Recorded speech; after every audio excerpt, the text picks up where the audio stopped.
Consider the war zones. They hear gunfire, they cross yellow tape, so when they go to school, they're agitated. I mean, it's a challenge just walking from home to school or trying to catch the bus. I mean, they hear gunshots at school, there's gunshots at home, so they walk around angry, or they either self-medicate. This is all just the symptoms of what we would call PTSD, but it's actually ongoing trauma because they don't actually get away from it. What is PTSD? PTSD is a psychiatric disorder that can occur from experiencing and or witnessing life-threatening events at any given time. It is most associated with war veterans, those who have participated in military combat.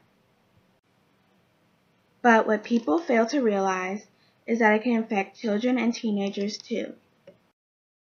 The common signs and symptoms of PTSD include flashbacks, nightmares, intense physical reminders of the event, avoidance, loss of interest in life and daily activities, feeling detached, difficulty concentrating, angry outbursts, jumpiness or easily startled, and difficulty falling and staying asleep.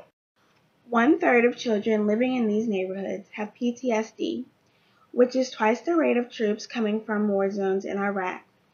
47% of low-income African American youth have witnessed a murder and 56% a stabbing. In 2008 and 2009, 34,387 children and teenagers suffered non-fatal gun injuries, and according to the FBI, between the years 2002 and 2012, Chicago lost 5,000 citizens from homicide, which is 3 times more than the number of Americans killed in action in Afghanistan. Some of the cities with the highest rates of PTSD in urban youth are Detroit, Michigan, Chicago, Illinois, Oakland, California, Newark, New Jersey, Jackson, Mississippi, and New Orleans, Louisiana. When a class of 8th grade students were given my survey on the conditions of their environment and their own behavior, the responses were as follows.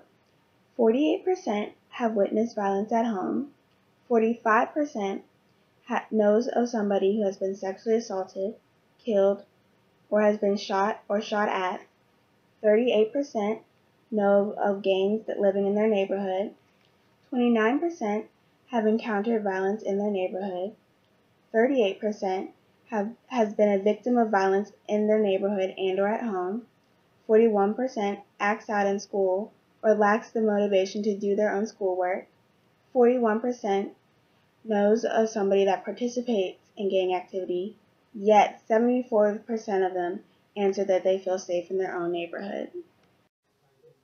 I interviewed Ms. Tucker, a guidance counselor from Norfolk Public Schools, and asked the following questions.